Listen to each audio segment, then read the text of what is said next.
මම ඔයාලට කියන්නේ ඉතාලියේ රෝම් වල තියෙන ස්ප්‍රින් එකට විතරක් ඕපන් වෙන ලස්සන පාක් එකකට. මම මේ පාක් එකට අද යන්නේ තනියම නෙමෙයි මගේ යාළුවෙක් එක්ක.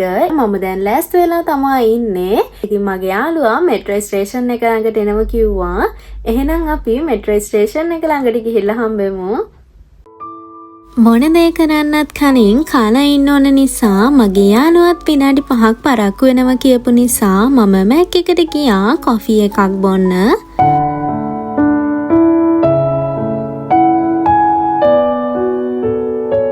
එයා මෙට්‍රෝ එක ළඟට එනකම් මම මැක් එකට වෙලා ඉඳලා එයා ආවට පස්සේ මම මෙට්‍රෝ ස්ටේෂන් එකට ගියා.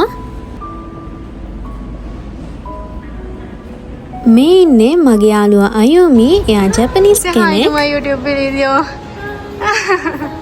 එහෙනම් අපි දැන් මෙට්‍රෝ එක ඇතුළට යමු. විනාඩි 2කින් මෙට්‍රෝ එක එනවා. මම ඉන්න ලොකේෂන් එකේ ඉඳන් මට මෙට්‍රෝ ස්ටේෂන් 4ක් වගේ තමා තියෙන්නේ. විනාඩි 10කින් වගේ අපිට චිර්කුමත්සිමෝ වලට යන්න පුළුවන්. මම මේ පාක් එකට ආපු ෆස්ට් ටයිම්. ගිය අවුරුද්දේ මට පාක් එක ඇතුළට යන්න බැරි වුණා. මොකද මේ පාක් එක මාසයක් වගේ පොඩි කාලයක් විතරයි ඕපන් කරලා තියෙන්නේ. ඔයාලත් ඉතාලියේ ඉන්න රෝස් ගාඩන් බලන්න ඉන්න කෙනෙක් නම් ජූනි 15 වෙනකම් විතරයි මෙයාලා පාක් එක ඕපන් කරලා තියෙන්නේ. ඉතින් මේ රෝස් ගාඩන් එකේ ලෝකේ වඩාත්ම වටිනාම රෝස මල් වර්ගවල එකතුවක් තමා මෙතන තියෙන්නේ. මේ උද්‍යානය ආරම්භ කරලා තියෙන්නේ 1931 ෆ්‍රැන්චෙස්කෝ ලුඩවිසි කියලා කෙනෙක්ගේ අදහසකට අනුව තමයි. මෙතන තියෙන රෝස මල් වර්ග ගත්තොත් එහෙම මේවා නිව්සීලන්ත, ෆ්‍රාන්ස්, ජර්මනි වගේ යුරෝප් කන්ට්‍රීස් වලින්, ඒ වගේම ඇමරිකන් කන්ට්‍රීස් වලින්, සවුත් ඇෆ්‍රිකන් වගේ රටවල් වලින් ගෙනාපු විවිධාකාර මල් වර්ගවල එකතුවක් තමා මෙතන තියෙන්නේ. ඉතින් මෙතනදී විශේෂයෙන් ගත්තොත් වෙනත් වර්ගවල රෝසස් 1100කට වඩා වැඩි ප්‍රමාණයක් මේ පාක් එකේ තියෙනවා. ඒන්ජන් roses, botanical roses, modern roses කියලා වර්ග කරලා තියෙනවා. ඉතින් ඔයාලට පේනවා ඇති මේ රෝස මලේ කලර්ස් දෙකක් මික්ස් වෙලා තමා හැදිලා තියෙන්නේ.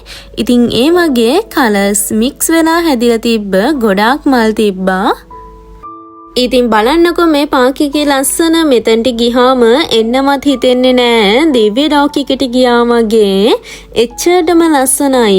ඔයාලත් රෝම් වල ඉන්න කෙනෙක් නම් අනිවාර්යයෙන්ම ඇවිල්ලා බලන්න.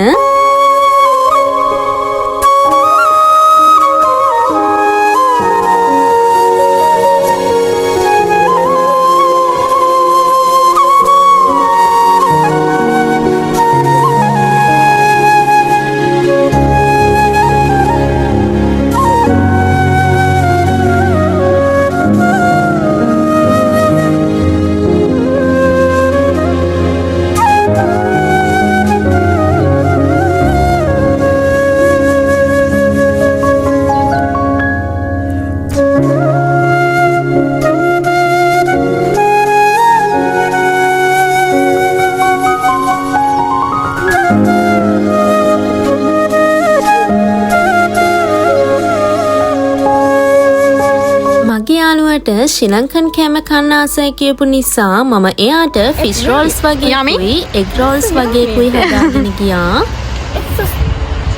A little bit spicy. Yeah, it's Yeah, I like it spicy. like it? bitter rolls. Yummy. ඉතින් එයා මට කිව්වා මම මීට කලින් ශ්‍රී ලංකන් කෑම කාලා තිබුණේ නෑ. එයා ගොඩක් ආසාවෙන් හිටියේ කියලා කිව්වා ශ්‍රී ලංකන් කෑම කන්න. අපි ඊට පස්සේ කෑම කාලා හැම ඉවර වෙනා මේ පාක් එකේ අනික් පැත්තේ තියෙන රෝසස් ටික බලන්න ගියා. ඉතින් මේ රෝස් ගාඩන් එකේ එන්ට්‍රන්ස් පැති දෙකක් තියෙනවා. ඉස්සෙල්ලාම පෙන්නුවේ මම එක පැත්තක්. මේ තියෙන්නේ අනිත් පැත්ත. ඉතින් මේ පැත්තේ තියෙන්නේ විශේෂ විදිහට සකස් කරපු රෝස මල්. අපි සාමාන්‍යයෙන් දකින රෝස මල් වලට වඩා වෙනස් විදිහේ රෝස මල් තමා ඒ ඒරියා එකේ තිබ්බේ. लेना चाहो कैसे तेरी खुद से किसी ठोर टिके ना पाओ कैसे तेरे खुद से ना धूप चुने ना चाहो कैसे तेरे खुद गर्जे कैसे ठोर टिके ना पाओ 1, 2, 3, 넷.